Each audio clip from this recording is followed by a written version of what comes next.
Bulatkan tekad, kuatkan hati, negeri ini memanggilmu kawan.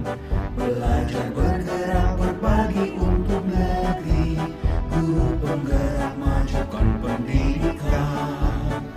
Guru penggerak menghamba pada murid, kreatif rancang pembelajaran. Hargai potensi, tingkatkan prestasi, lahirkan profil pelajar Pancasila. Belajar, bergerak, berbagi untuk negeri, kita menjalin kolaborasi. Belajar, bergerak, berbagi untuk negeri, demi bakti pada Ibu Pertiwi.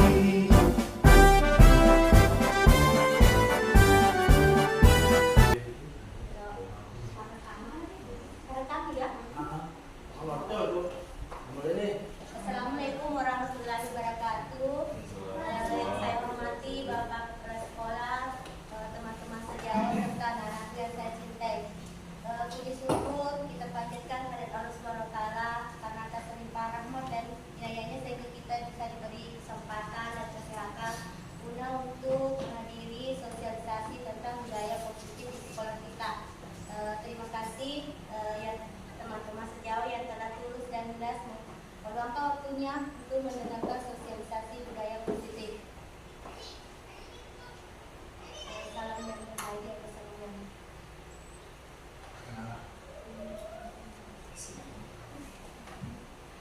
Rancangan tindakan khusus nyata latar belakang budaya positif merupakan wujud dan keyakinan dan kesepakatan kelas juga sekolah di mana guru dapat memberikan tuntunan agar siswa menemukan kemerdekaan dalam belajar. Nilai-nilai positif dibutuhkan untuk membentuk karakter pelajar Pancasila dengan memberikan contoh dan melakukan pembiasaan yang konsisten di sekolah. Tujuannya menumbuhkan budaya positif di kelas dan sekolah dengan meyakini nilai-nilai kebijakan universal siswa memiliki karakter pelajar Pancasila. Tolak ukur 1. Pelaksanaan keyakinan kelas oleh siswa tanpa paksaan. Yang kedua, kesadaran diri untuk melakukan budaya positif dimanapun. Yang ketiga, dukungan dan motivasi dari kepala sekolah dan juga rekan guru sejawat serta orang tua, wali dan murid.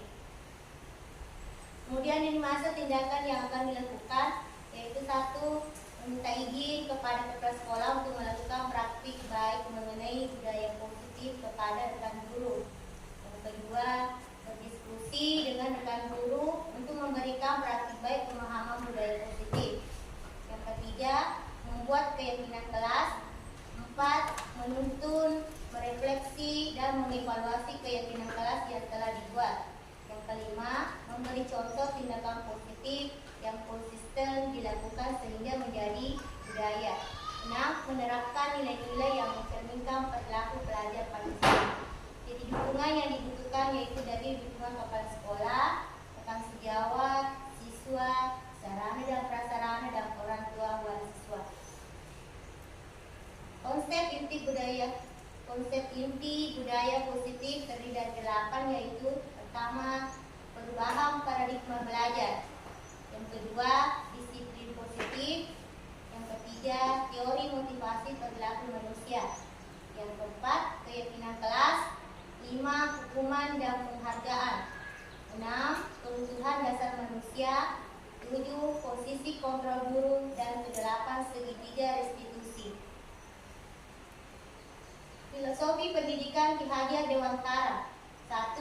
Bukan tabula rasa. 2. Semua anak terlahir dengan bakatnya masing-masing atau unik.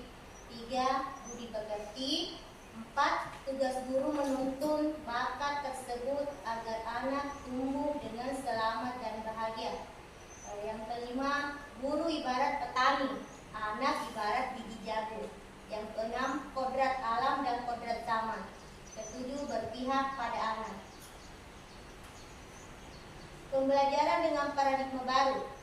dirancang berdasarkan prinsip pembelajaran berdiferensiasi sehingga setiap siswa belajar sesuai dengan kebutuhan dan tahap perkembangannya dan sesuai dengan profil pelajar Pancasila.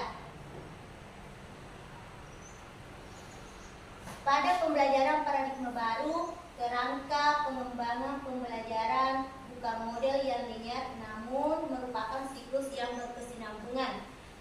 Pembelajaran paradigma baru mencakup pemetaan standar kompetensi, merdeka belajar, dan asesmen kompetensi minimal sehingga menjamin ruang yang lebih leluasa bagi pendidik untuk merumuskan rancangan pembelajaran dan asesmen sesuai dengan karakteristik dan kebutuhan peserta didik.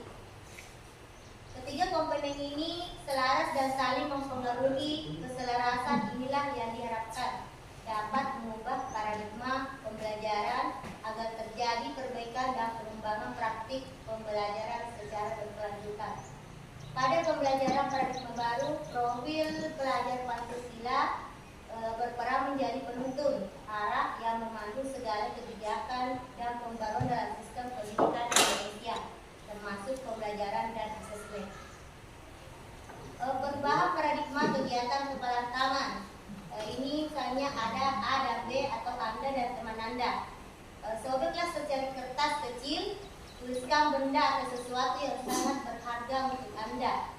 Baru letakkan di salah satu tangan Anda dan genggam benda atau sesuatu tersebut dengan segala daya.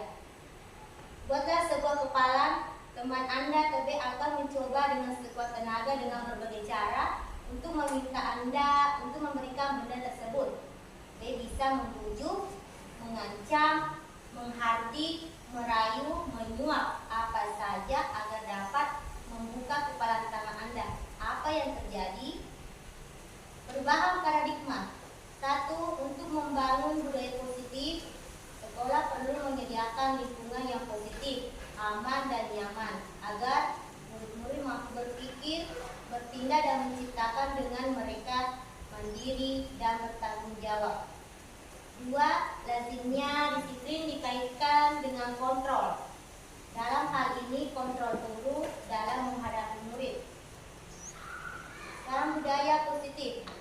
Untuk membangun budaya positif, sekolah perlu menyediakan lingkungan yang positif, aman dan nyaman agar murid-murid mampu berpikir, bertindak dan mencipta dengan mereka merdeka, mandiri dan bertanggung jawab. Salah satu strategi yang perlu ditinjau ulang adalah bentuk disiplin yang dijalankan selama ini di sekolah-sekolah kita. Budaya positif pada hakikatnya adalah perwujudan nilai-nilai kebijakan universal yang diterapkan di sekolah, terbentuk dari karakter-karakter baik. Karakter baik tumbuh dari kebiasaan-kebiasaan baik, dan kebiasaan baik bermula dari lingkungan yang positif, yaitu lingkungan terdiri dari warga sekolah yang saling mendukung, saling belajar, saling bekerja sama. Guru merupakan sosok yang paling bertanggung jawab untuk menciptakan lingkungan positif tersebut. Miskonsepsi tentang teori kontrol. Ilusi guru mengontrol murid, ilusi bahwa kritik dan membuat rasa bersalah mampu menguatkan karakter, ilusi bahwa semua perbuatan positif, efektif dan bermanfaat, ilusi bahwa orang dewasa berhak memaksa. Ilusi guru mengontrol murid. Pada dasarnya kita tidak dapat memaksa murid untuk berbuat sesuatu jika murid tersebut memilih untuk tidak melakukannya. Walaupun tampaknya kita sedang mengontrol perilaku murid tersebut, hal ini karena murid tersebut sedang mengizinkan dirinya dikontrol. Kedua, ilusi bahwa semua penguatan suara positif, efektif dan bermanfaat.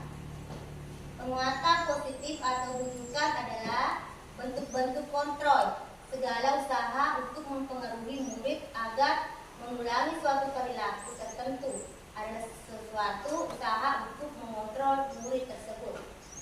3. Ilusi bahwa kritik dan membuat orang merasa bersalah dapat menguatkan karakter. Menggunakan kritik dan rasa bersalah untuk mengontrol murid menuju pada identitas gagal. 4. Ilusi bahwa orang dewasa memiliki hak untuk memaksa. Banyak orang dewasa yang percaya bahwa mereka memiliki tanggung jawab untuk membuat murid-murid berbuat hal-hal tertentu. Apapun yang dilakukan dapat diterima selama ada sebuah kemajuan berdasarkan sebuah pengukuran kinerja. Bagaimana seseorang bisa berubah dari paradigma stimulus respon kepada pendekatan teori kontrol? Stephen Covey mengatakan bahwa bila kita ingin membuat kemajuan perlahan, sedikit-sedikit ubahlah sikap atau perilaku kita. Namun, bila kita ingin memperbaiki cara-cara kita, maka kita perlu mengubah kerangka acuan kita. Pada stimulus respon, seolah-olah orang lain dapat kita kontrol, dapat kita kendalikan sehingga kita dapat merubah seseorang menjadi apa yang kita inginkan. Tetapi pada teori kontrol sangat bertolak belakang.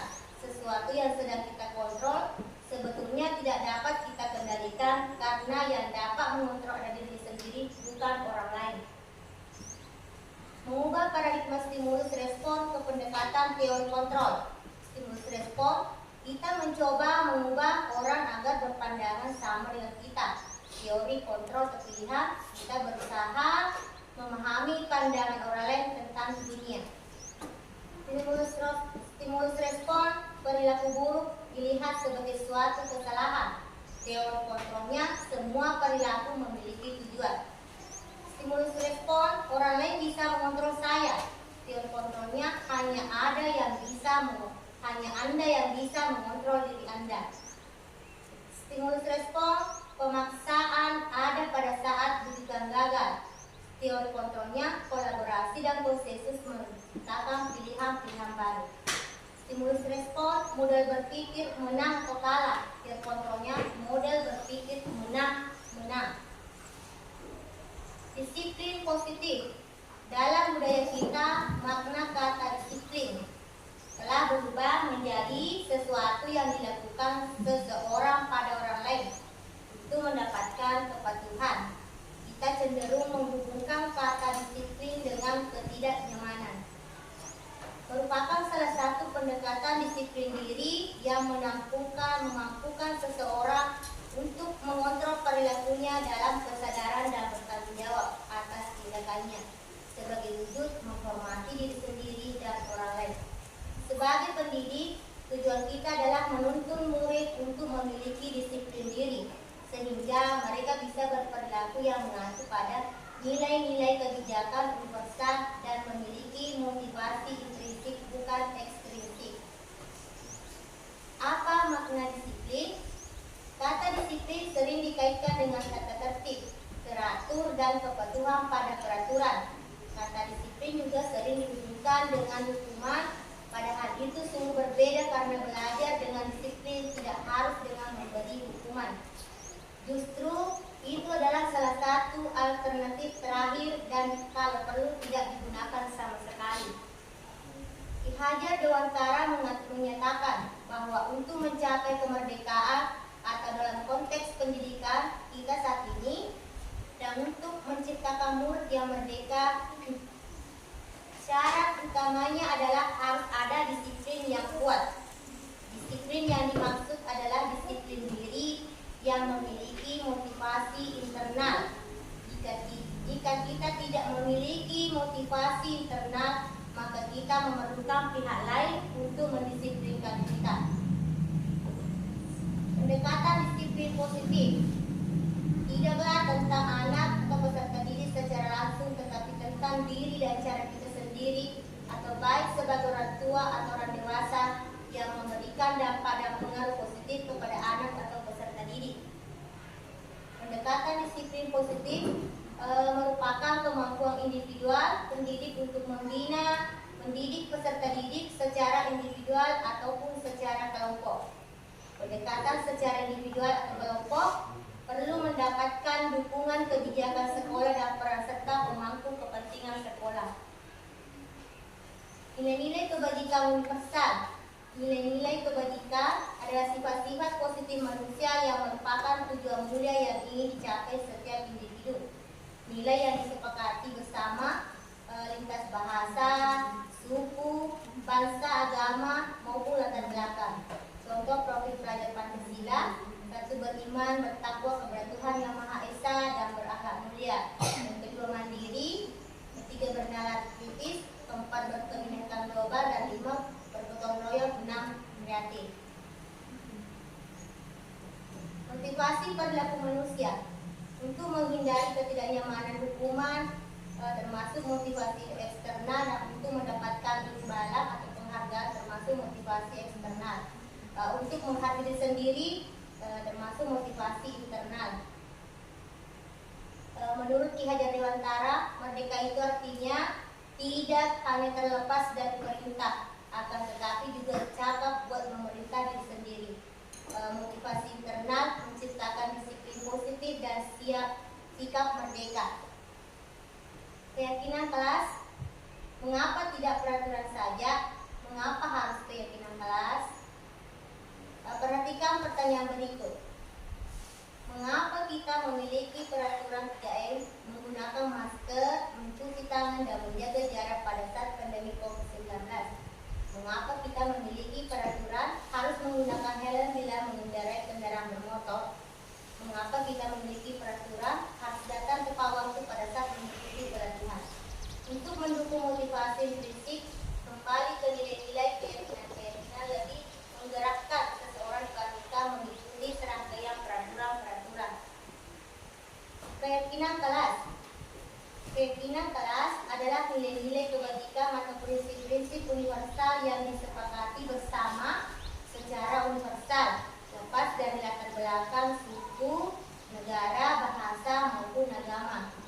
Menurut dosen, suatu keyakinan akan lebih memotivasi seseorang dari dalam atau intrinsik, seseorang yang akan lebih bersemangat untuk menjalankan keyakinannya daripada hanya mengikuti serangkaian peraturan. Pembentukan keyakinan kelas. 1. Keyakinan kelas bersifat abstrak daripada peraturan yang lebih rinci dan konkret. 2. Keyakinan kelas berupa pernyataan-pernyataan yang universal. Yang ketiga, pernyataan keyakinan kelas senantiasa dibuat dalam bentuk positif. Yang keempat, keyakinan kelas hendaknya tidak terlalu banyak sehingga mudah diingat dan dipahami. 5. Semua warga kelas sebaiknya ikut berkontribusi dalam membuat kegiatan kelas lewat surat pendapat. Yang keenam, bersedia meninjau kembali keyakinan kelas dari waktu ke waktu. Yang mana merupakan keyakinan kelas? Kesepakatan kelas. 1. Datang tepat waktu mengucapkan salam. 2. Menjaga kebersihan sekolah. 3. Berdoa sebelum dan sesudah kegiatan. 4. Aktif dalam pembelajaran. Yang kelima, tertib. Kesepakatan kelas. A. Kami guru dan murid yang saling menyayangi. B. Kami murid yang semangat belajar. C. Kami murid yang peduli dengan teman-teman. Bagaimana membuat keyakinan kelas? Lebih abstrak dari peraturan, berupa pernyataan universal, dibuat dalam bentuk kalimat positif, sedikit saja agar mudah diingat, sesuai dengan kondisi kelas dan sekolah agar mudah diterapkan. Semua warga kelas sekolah dilibatkan saat membuat keyakinan kelas. Bentukan keyakinan dari peraturan berikut. Selalu kembalikan buku tempatnya, termasuk tanggung jawab, dilarang mengganggu orang lain, menghormati orang lain, hadir di sekolah 15 menit sebelum pembelajaran dimulai, termasuk menghormati orang lain, berkomitmen, dilarang melakukan kekerasan, termasuk keselamatan, menghormati orang lain, bergantian atau menunggu giliran, termasuk menghormati orang lain, bersabar, dilarang menggunakan narkoba, termasuk kesehatan, gunakan masker, termasuk kesehatan, keselamatan, jangan berlari di kelas atau koridor, termasuk keselamatan dan keamanan. Hukuman dan penghargaan. Kegiatan pemantih baca siswa ini dan cobalah jawab pertanyaan-pertanyaan yang diberikan. Diva kurang menguasai pelajaran matematika, sehingga pada saat pelajaran tersebut berlangsung, dia lebih banyak berdiam diri atau menggambar di buku pelajarannya. Pada saat guru matematikanya, Pak Seno, menanyakan pertanyaan Diva menjadi gugup dan tak sengaja menjatuhkan tasnya dari kursi, serta tiba-tiba menjadi gagap pada saat berupaya menjawab. Seluruh kelas pun tertawa melihat perilaku Iva yang bicara terjaga dan tertegun. Pak Seno pada saat itu membiarkan teman-teman Iva yang tergagap dan malu luar biasa dan malahan minta Iva untuk maju ke depan dan berdiri di depan kelas untuk menunjuk hidungnya karena tidak bisa menjawab pertanyaan Pak Seno. Kelas makin gaduh dan anak-anak pun tertawa melihat Iva di depan kelas memegang ujung hidungnya. Jawablah kedua pertanyaan ini dan berilah minimal 2 tanggapan terhadap jawaban rekan Anda. Pertama, apakah Anda setuju dengan tindakan Pak Seno terhadap Iva? Mengapa? 2, menurut Anda tindakan Pak Seno terhadap Iva adalah sebuah hukuman atau konsekuensi? Mengapa? Lanjut, Pak.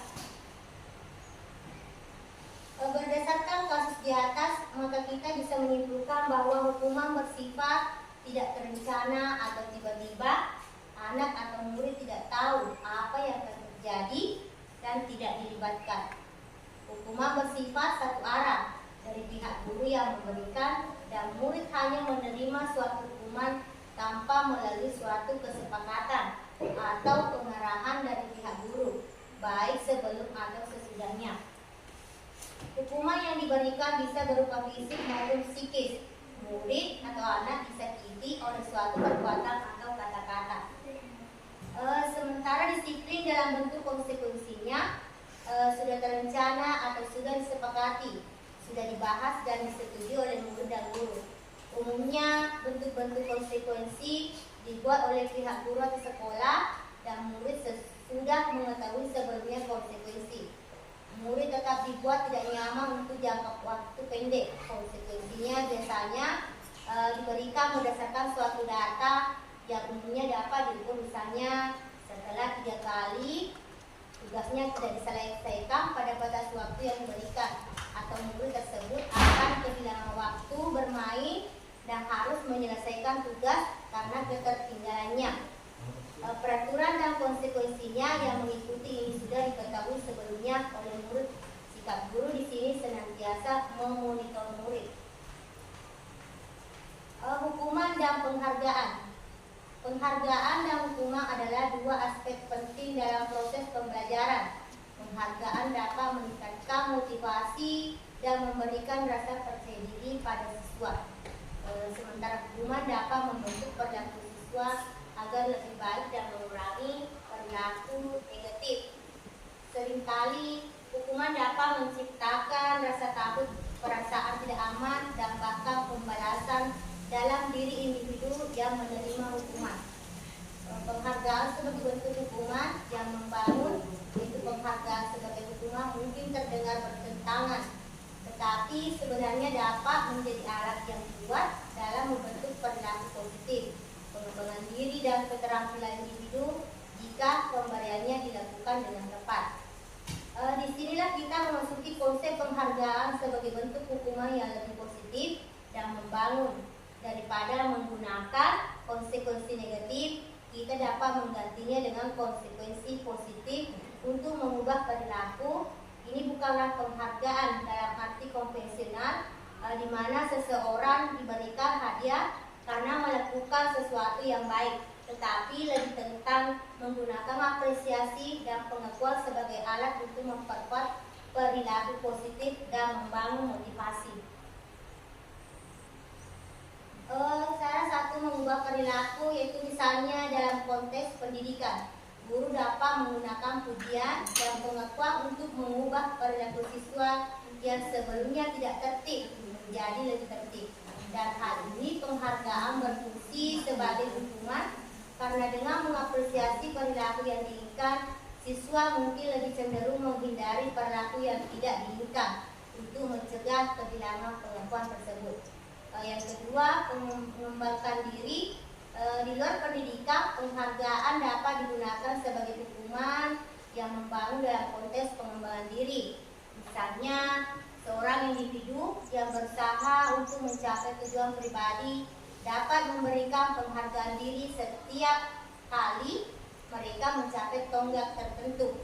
Hal ini memberikan insentif untuk mencapai lebih banyak prestasi menggantikan dorongan untuk menghindari hukuman. Yang ketiga, mengukur kemajuan. Penghargaan sebagai bentuk hukuman dapat digunakan untuk mengukur kemajuan dan motivasi seseorang.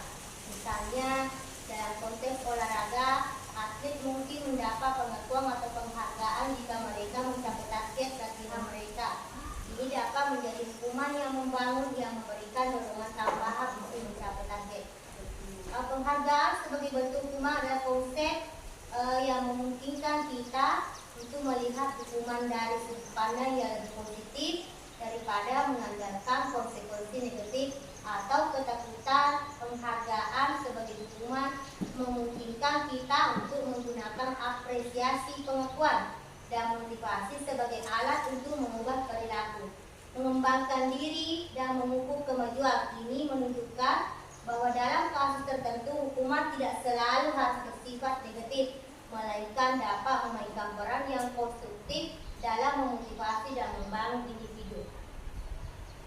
Kebutuhan dasar manusia ada 5, yaitu 1. Bertahan hidup, 2. Kasih sayang, 3. Kebebasan, 4. Kesenangan, dan 5. Pengesahan. 5 kebutuhan dasar manusia. 1. Kebutuhan bertahan hidup. Kebutuhan bertahan hidup atau survival adalah kebutuhan yang bersifat fisiologis untuk bertahan hidup, misalnya kesehatan, rumah, dan makanan. Kebutuhan biologis sebagai bagian dari proses reproduksi termasuk kebutuhan untuk tetap bertahan hidup. Yang kedua, kasih sayang dan rasa diterima. Kebutuhan untuk diterima. Kebutuhan ini dan 3 kebutuhan berikutnya adalah kebutuhan psikologis, kebutuhan untuk disayangi dan diterima, meliputi kebutuhan akan hubungan dan koneksi sosial, kebutuhan untuk memberi dan menerima kasih sayang, dan kebutuhan untuk merasa menjadi bagian dari suatu kelompok. Kebutuhan dasar manusia yang ketiga yaitu penguasaan atau kebutuhan pengakuan atas kemampuan. Kebutuhan ini berhubungan dengan kekuatan untuk mencapai sesuatu, menjadi kompeten, menjadi terampil, diakui atas prestasi dan keterampilan kita, didengarkan dan memiliki rasa harga diri. Kebutuhan ini meliputi keinginan untuk dianggap berharga, bisa membuat perbedaan, bisa membuat pencapaian kompeten dan diakui dan dihormati.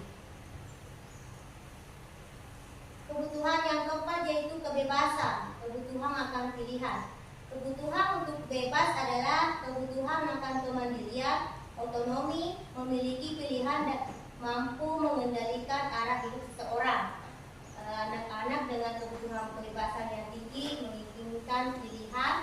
Mereka perlu banyak bergerak, suka mencoba-coba, tidak terlalu terpengaruh orang lain, dan senang mencoba hal baru yang menarik. Kebutuhan yang kelima yaitu kesenangan atau kebutuhan untuk merasa senang. Kebutuhan akan kesenangan adalah kebutuhan untuk mencari kesenangan bermain dan tertawa. Bayangkan hidup tanpa kenikmatan dimanapun, apapun, betapa menyedihkan. Lesson menghubungkan kebutuhan akan kesenangan dengan belajar. 5 posisi kontrol guru terhadap murid. 1 penghukum, 2 pembuat merasa bersalah, 3 teman, 4 pemantau, dan 5 manajer. Posisi yang pertama itu penghukum, yaitu seorang penghukum bisa menggunakan hukuman fisik maupun verbal. Orang-orang yang menjalankan posisi penghukum senantiasa mengatakan bahwa sekolah memerlukan siswa atau staf yang dapat lebih menekan murid-murid lebih dalam lagi. Guru-guru yang menempatkan posisi penghukum akan berkata, patuhi perintahnya atau awas. Kamu selalu saja salah, selalu pasti yang terakhir selesai. Guru seperti ini senantiasa percaya hanya ada satu cara agar pembelajaran bisa berhasil dengan caranya, itu dengan caranya dia sendiri. Yang kedua, pembuat rasa bersalah. Pada posisi ini biasanya guru akan bersuara lebih lembut. Pembuat rasa bersalah akan menggunakan keheningan yang membuat orang lain merasa tidak nyaman, bersalah atau rendah diri. Kata-kata yang keluar dengan lembut seperti ibu sangat kecewa sekali dengan kamu. Berapa kali bapak harus memberitahunya? Gimana coba?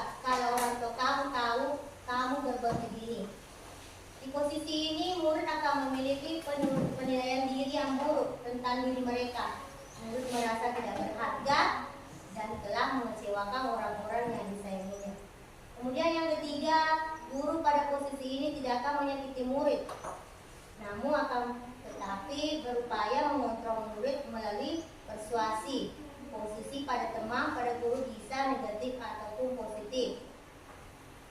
Positif di sini berupa hubungan baik yang terjalin antara guru dan murid. Guru di posisi teman menggunakan hubungan baik dan humor untuk mempengaruhi seseorang. Mereka akan berkata, ayo bantulah demi bapak ya. Ayo ingat tidak bantuan bapak selama ini. Ya sudah, kali ini tidak apa-apa. Nanti ibu bantu bereskan. Yang keempat, pemantau. Memantau berarti mengawasi. Pada saat kita mengawasi, kita bertanggung jawab atas perilaku orang-orang yang kita awasi. Posisi pemantau berdasarkan pada peraturan-peraturan dan konsekuensi. Dengan menggunakan sanksi atau konsekuensi, kita dapat memisahkan pribadi kita dengan murid. Sebagai seseorang yang menjalankan posisi pemantau, pertanyaan yang diajukan seorang pemantau, peraturannya apa? Apa yang telah kamu lakukan? Sanksi atau konsekuensinya apa? Seorang pemantau sangat mengandalkan penghitungan catatan data yang dapat digunakan sebagai bukti atas perilaku seseorang. Yang kelima yaitu manajer. Posisi terakhir, manajer adalah posisi di mana guru berbuat sesuatu bersama dengan murid, mempersilahkan murid mempertanggungjawabkan perilakunya, mendukung murid agar dapat menemukan solusi atas permasalahannya sendiri. Seorang manajer telah memiliki keterampilan di posisi teman maupun pemantau, dan dengan demikian bisa jadi di waktu-waktu tertentu kembali kepada kedua posisi tersebut bila diperlukan. Kemudian segitiga restitusi, pertama yaitu menanyakan keyakinan. Setelah melakukan langkah 1 dan 2, maka anak akan siap untuk dihubungkan dengan nilai-nilai yang dipercaya dan berpindah menjadi orang yang diinginkan. Pernyataannya, keyakinan kelas apa yang telah kita yakini, kamu ingin menjadi orang seperti apa. Yang kedua, menstabilkan identitas. Itu mengubah identitas anak dari orang yang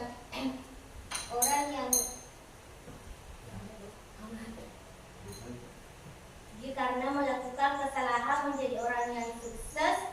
Pernyataan setiap orang pasti pernah melakukan kesalahan. Kamu bukan satu-satunya yang pernah melakukan ini. Yang ketiga, validasi kebutuhan. Kalau kita memahami kebutuhan dasar apa yang mendasari kebutuhan sebuah tindakan, kita akan bisa menemukan cara-cara paling efektif untuk memenuhi kebutuhan tersebut. Pernyataannya, kamu tentu punya alasan kenapa melakukan itu. Adakah cara yang lebih efektif untuk mendapatkan apa yang kamu butuhkan? Selanjutnya, pengertian segitiga restitusi. Restitusi sebuah pendekatan untuk menciptakan disiplin positif. Restitusi adalah proses menciptakan kondisi bagi murid untuk memperbaiki kesalahan mereka sehingga mereka bisa kembali pada kelompok mereka dengan karakter yang lebih kuat. Restitusi juga adalah proses kolaboratif yang mengajarkan murid untuk mencari solusi untuk masalah dan membantu murid berpikir tentang orang seperti apa yang mereka inginkan dan bagaimana mereka harus memperlakukan orang lain. Dua ini adalah ciri-ciri restitusi yang membedakannya dengan program disiplin lainnya. Pertama, restitusi bukan untuk menebus kesalahan, untuk belajar dari kesalahan. Kedua, restitusi memperbaiki hubungan. Tiga, restitusi adalah tawaran, bukan paksaan. Keempat, restitusi menuntun untuk melihat ke dalam diri. Selanjutnya, restitusi mencari kebutuhan dasar yang mendasari tindakan. Selanjutnya, restitusi diri adalah cara yang paling baik untuk memperbaiki diri. Restitusi fokus pada karakter bukan tindakan. Restitusi fokus pada solusi dan restitusi mengembalikan murid yang berbuat salah pada kelompoknya. Menstabilkan identitas. Bagian dasar dari segitiga bertujuan untuk mengubah identitas anak dari orang yang gagal karena melakukan kesalahan menjadi orang yang sukses. Anak yang melanggar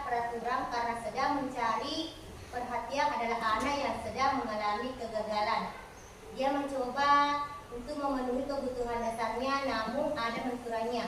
Kalau kita mengkritik dia, maka kita akan tetap membuatnya dalam posisi gagal. Kalau kita ingin dia menjadi reflektif, maka kita harus meyakinkan si anak dengan cara mengatakan kalimat-kalimat ini, yaitu satu, berbuat salah itu tidak apa-apa. Kedua, tidak ada manusia sempurna. Ketiga, saya juga pernah melakukan kesalahan seperti itu. Yang keempat, kita bisa menyelesaikan ini. Validasi tindakan yang salah, menanyakan keyakinan. Validasi tindakan yang salah. Setiap tindakan kita dilakukan dengan suatu tujuan, yaitu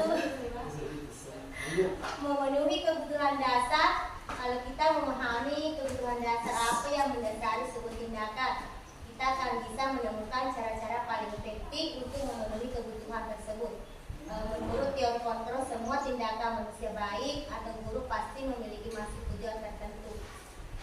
Seorang guru yang memahami teori kontrol pasti akan mengubah pandangannya dari teori stimulus respons ke acara berpikir proaktif yang mengenali tujuan dari setiap tindakan.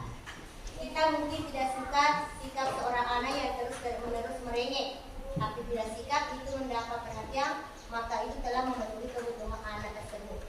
Kalimat-kalimat dua ini mungkin terdengar asing buat guru, namun bila dikatakan dengan nada tanpa menghakimi, akan memvalidasi kebutuhan mereka. Padahal kamu bisa melakukan yang lebih baik dari ini ya. Kamu pasti punya alasan mengapa melakukan hal itu.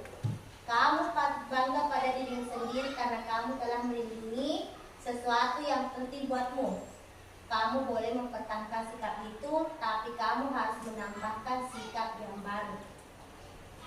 Menanyakan keyakinan, teori kontrol menyatakan bahwa kita pada dasarnya termotivasi secara internal ketika identitas sukses telah tercapai dalam kawal dan tingkah laku yang telah divalidasi telah kedua, maka anak akan setia untuk dihubungkan dengan nilai-nilai yang dia percaya dan bertindak menjadi orang yang dia inginkan. Pertanyaan-pertanyaan dua ini menghubungkan keyakinan anak dengan keyakinan kelas atau keluarga. Pertama, apa yang kita percaya sebagai kelas atau keluarga. Yang kedua, apa nilai-nilai umum yang kita telah sepakati. Ketiga, apa bayangan kita tentang kelas yang ideal. Empat, kamu mau menanyakan ke anak kehidupan seperti apa nantinya mereka inginkan. Apakah kamu ingin menjadi orang yang sukses, bertanggung jawab, atau bisa dipercaya? Kebanyakan anak kamu mengatakan iya, tapi mereka tidak tahu bagaimana caranya menjadi orang seperti itu. Guru dapat membantu dengan bertanya seperti apa jika mereka menjadi orang seperti itu.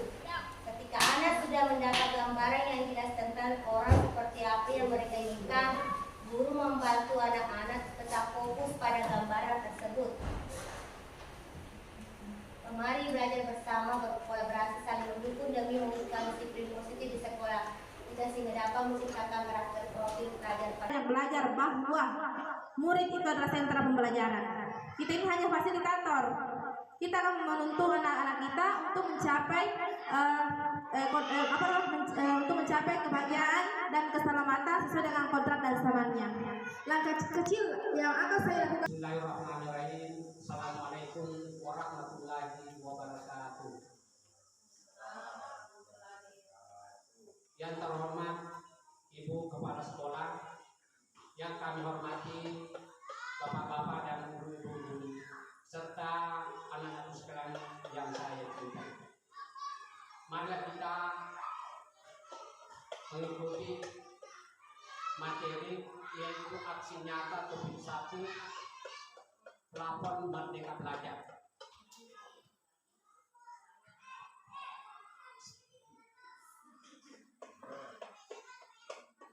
Mari kita memasuki modul 1 yaitu mengenali dan memahami diri sebagai pendidik. Pertama, mengapa kita memilih sebagai pendidik? Ini tentu kita dapat bertanya pada diri sendiri. Kita memilih guru sebagai profesi dan guru tersebut tentunya kita sebagai pendidik lebih memahami tentang tugas yang kita akan laksanakan. Yang kedua, mendidik dan mengajar, yaitu merupakan suatu proses.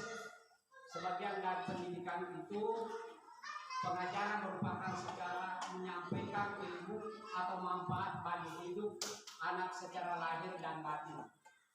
Ketiga, mendidik adalah modul yang ketiga, mendampingi murid secara utuh dan menyeluruh.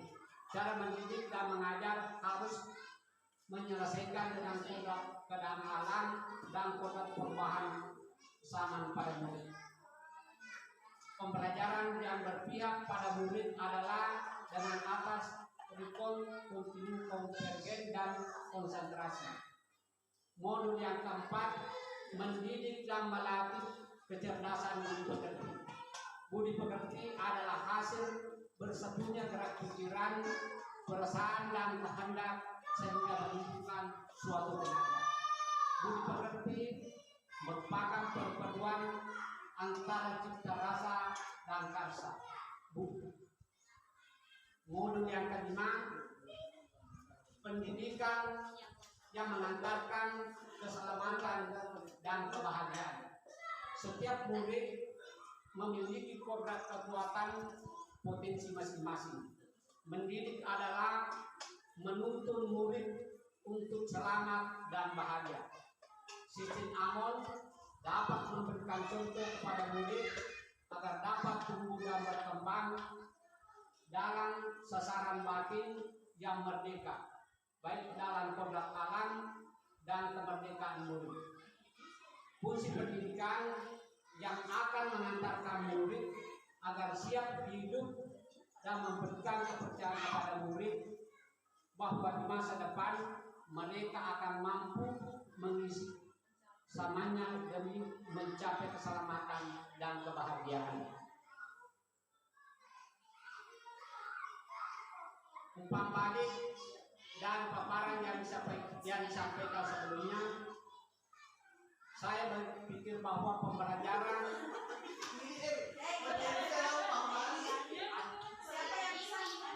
dari umpan balik ini, siapa yang bisa menjawab yang telah disampaikan dari kepada Ibu Kepala Sekolah.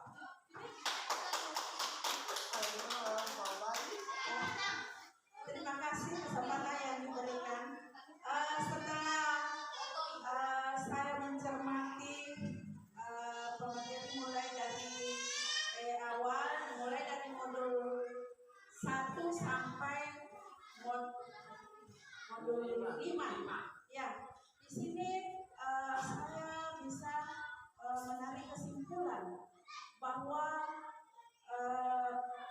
pembelajaran sekarang adanya kurikulum merdeka. Nah, untuk itu kita selaku pendidik, marilah kita melaksanakan tugas kita selaku guru. Bagaimana cara mencerdaskan anak-anak dengan seiring dengan perubahan zaman. Ya. Jadi contoh kecil yang kita bisa lakukan di sini, yang kita lakukan dalam kehidupan kita sehari-hari selaku guru. Nah, kita harus memberikan atau mengadakan pembiasaan di sekolah. Contoh kecilnya, begitu tiba di sekolah, harus memberi salam. Sebelum masuk sekolah harus tertib. Itu pembiasaan. Bagaimana membiasakan anak-anak kita menjaga kebersihan secara bersama. Jadi saya rasa sekian. Assalamualaikum warahmatullahi wabarakatuh. Demikianlah umpan balik yang telah disampaikan oleh Ibu Kepala Sekolah. Untuk itu kami ucapkan banyak-banyak terima kasih. Dan kami akhiri dengan ucapan wabillahi taufiq wal hidayah. Assalamualaikum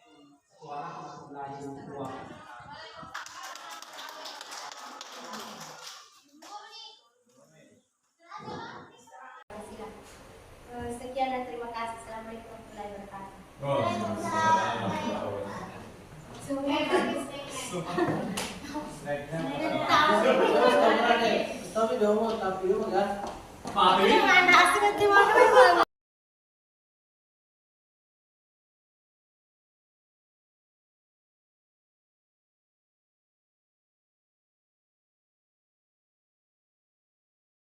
Warahmatullahi wabarakatuh. Waalaikumsalam warahmatullahi wabarakatuh. Sebelum kita mulai pelajaran, kita dulu menuliskan keyakinan kelas yang harus disepakati hari ini. Nanaku, siapa yang ingat apa itu keyakinan kelas? Silakan Dana. Keyakinan kelas adalah nilai-nilai kebajikan. Siapa ini? Iya, tentunya di sini satu nanti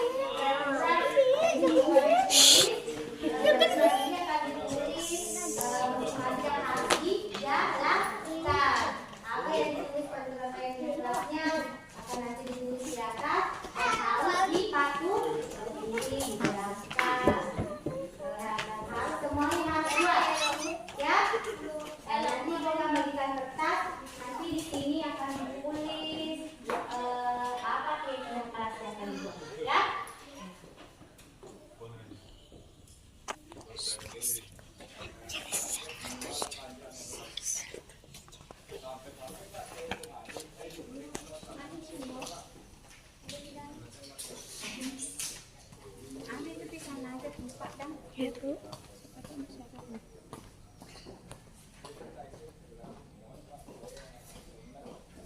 Oke, silakan tulis. Silakan tulis keyakinan kelasnya. Kamu bisa? Bu, iya Bu. Tidak ada. Masuk ke bisa. Ini cuma nulis dana, itu nulis dana. Yang lain tulis. Siapa dipercayain satu pilihan gambar? Kasih lampu. Bisa ditulis ulang. Bu, sudah. Ya, tunggu dulu tulis itu yang tadi.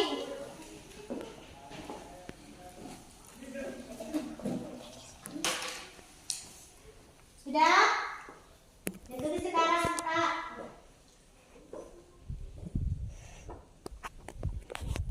Yang sudah boleh ditempel di atas. Tempel di atas. Ya, susun dengan rapi ya. Nah, bawahnya.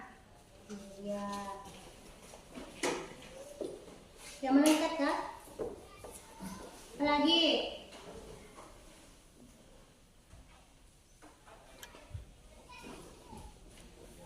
Yang lagi yang selesai?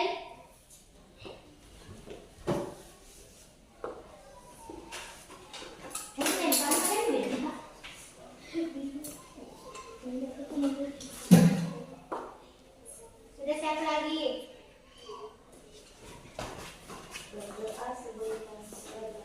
Pak Dina sudah ya? Sudah ditulis? Kalau sudah nanti tempel di atas. Di sini lagi Dina.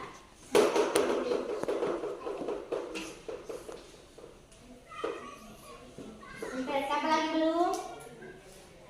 Dana sudah? Pak. Bawahnya dan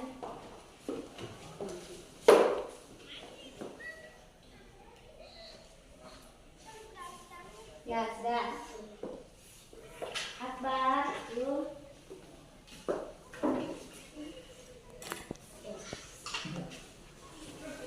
Head. Tempel di bawahnya. Nah, jadi ini adalah contoh keyakinan kelas. Yang pertama, apa ini? Duduk tertib di kelas. Jadi kalau sudah masuk belajar harus duduk tertib di kelas. Kalau sudah ada tulisan di sini duduk tertib di kelas, berarti duduk yang rapi, tidak benar. Yang kedua, saling menghormati dan menolong. Tugasnya saling menghormati kalau ada teman sedang mengerjakan tugas, jangan diganggu. Ada yang terlibat potensi atau nilainya bisa dinaikkan. Yang ketiga, mengangkat tangan saat ingin berbicara. Di sini kalau ingin berbicara harus mengangkat tangan kanan. Selanjutnya menjaga kebersihan ruangan kelas.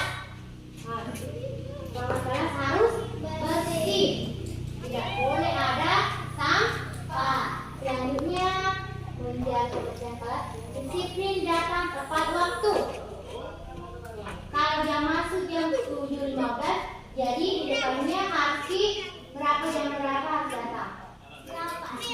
Oh? Apa yang nanya? Katakan bukan jam 7.15, datang tepat waktu. Yang terakhir, berdoa sebelum dan sesudah belajar. Jadi kalau sudah belajar harus berdoa, sesudah belajar juga harus berdoa. Sekarang kita sedikit dulu diri semua. Jadi judulnya Teguh Hebat. Kalau saya dan Teguh Hebat, Teguh Hebat, aku hebat, kamu hebat, semua hebat, aku hebat, kamu hebat, semua hebat. Yes, yes, yes. Udah. 1, 2, 3 ini semua ya. Teguh hebat, aku hebat, kamu hebat, semua hebat, aku hebat, kamu hebat, semua hebat. Yes, yes, yes. Duduk. Ya, sekian untuk hari ini. Bisa.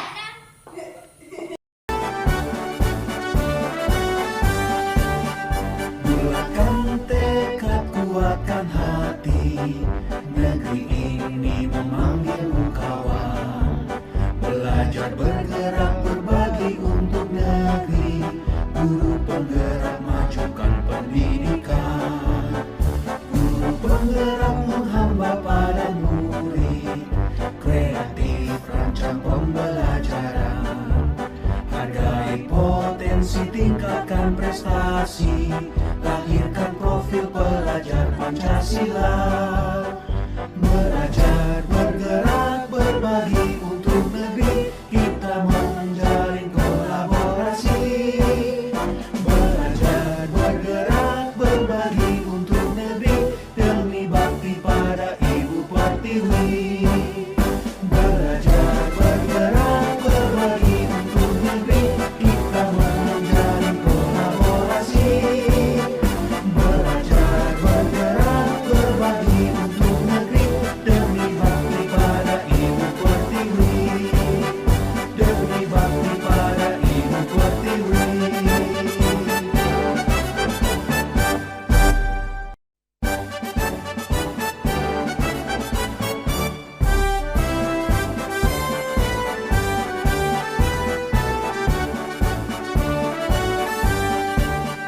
Bulatkan tekad, kuatkan hati. Negeri ini memanggilmu kawan. Belajar bergerak berbagi untuk negeri. Guru penggerak majukan pendidikan. Guru penggerak menghamba pada murid. Kreatif rancang pembelajaran. Hargai potensi, tingkatkan prestasi. Lahirkan profil pelajar Pancasila. Belajar bergerak berbagi untuk negeri. Kita menjalin kolaborasi. Belajar bergerak berbagi untuk negeri. Demi bakti pada Ibu Pertiwi.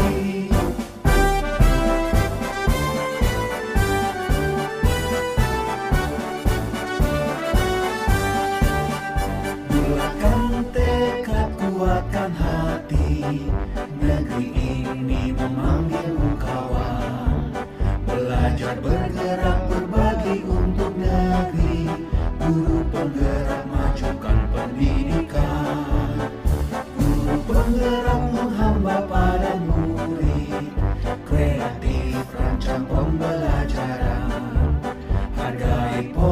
potensi, tingkatkan prestasi, lahirkan profil pelajar Pancasila.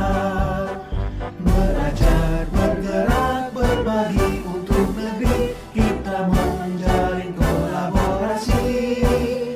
Belajar, bergerak, berbagi untuk negeri, demi bakti pada Ibu Pertiwi.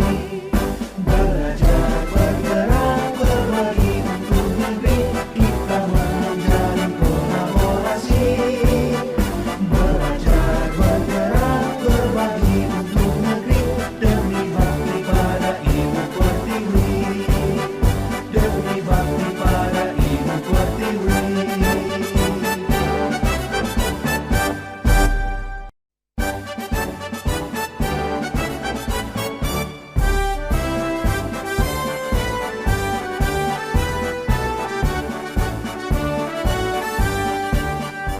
Bulatkan tekad, kuatkan hati, negeri ini memanggilmu kawan. Belajar, bergerak, berbagi untuk negeri, guru penggerak, majukan pendidikan. Guru penggerak menghamba pada murid, kreatif rancang pembelajaran. Hargai potensi, tingkatkan prestasi, lahirkan profil pelajar Pancasila. Belajar, bergerak, berbagi untuk negeri, kita menjalin kolaborasi. Belajar, bergerak, berbagi untuk negeri, demi bakti pada Ibu Pertiwi.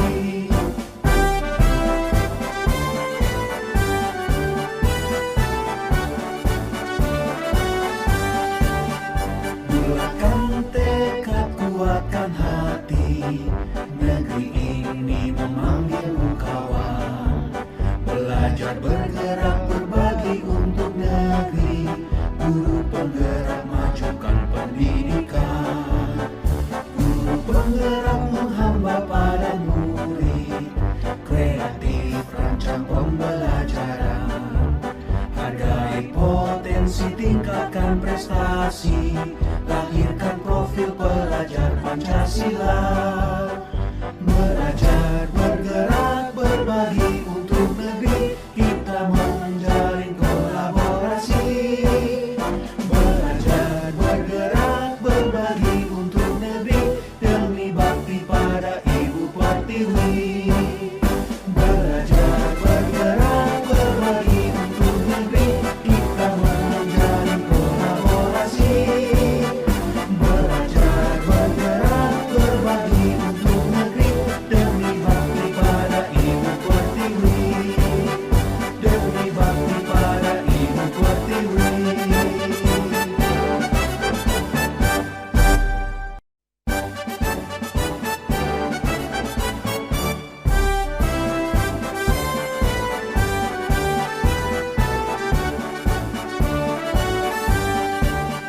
Bulatkan tekad, kuatkan hati, negeri ini memanggilmu kawan. Belajar, bergerak, berbagi untuk negeri, guru penggerak, majukan pendidikan. Guru penggerak menghamba pada murid, kreatif rancang pembelajaran. Hargai potensi, tingkatkan prestasi, lahirkan profil pelajar Pancasila. Belajar, bergerak, berbagi untuk negeri, kita menjalin kolaborasi. Belajar, bergerak, berbagi untuk negeri, demi bakti pada Ibu Pertiwi.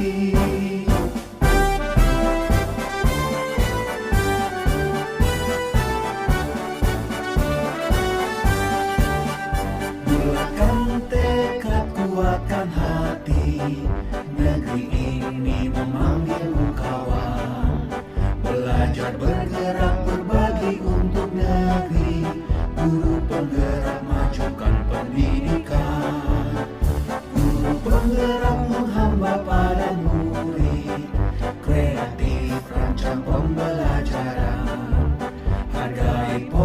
kompetensi, tingkatkan prestasi, lahirkan profil pelajar Pancasila. Belajar, bergerak, berbagi untuk negeri, kita menjalin kolaborasi. Belajar, bergerak, berbagi untuk negeri, demi bakti pada Ibu Pertiwi. Belajar, bergerak, berbagi untuk negeri, kita menjalin kolaborasi. Belajar, bergerak, berbagi untuk negeri, demi bakti pada Ibu Pertiwi. Demi bakti pada Ibu Pertiwi.